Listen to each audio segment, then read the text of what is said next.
जय महाराष्ट्र मित्रांनो. ध्येय असणं का गरजेचं आहे? म्हणजे समजा आजचं ध्येय किंवा 2-3 महिन्यात मला काय साध्य करायचं आहे, ह्या वर्षी काय साध्य करायचं आहे, किंवा जीवनात आपलं एखादे कोणतं ध्येय आहे ते ते का असलं पाहिजे.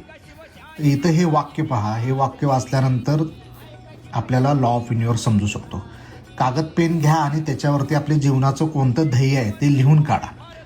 त्या क्षणी नैसर्गिक शक्ती निर्माण होते ते उद्दिष्ट साध्य करण्यासाठी. तर ह्या वाक्यावरून आपल्याला समजतं की ध्येय आणि नैसर्गिक शक्तीचा कसा संबंध आहे. आता हे जर आपल्याला जास्त चांगल्या पद्धतीनं समजावून घ्यायचं असेल तर शिवाजी महाराजांनी जी स्वराज्य स्थापनेची शपथ घेतली रायरेश्वरला, शपथ घेणं म्हणजे काय, ते ध्येय ठरवणं, त्या मनाशी आपली त्या ध्येयाची गाठ बांधणं की मला हे करूनच दाखवायचं आहे. ज्यावेळी आपण असं ठरवतो, ध्येय ठरवतो, त्या क्षणी नैसर्गिक शक्ती निर्माण होते ते आपलं ध्येय पूर्ण करण्यासाठी.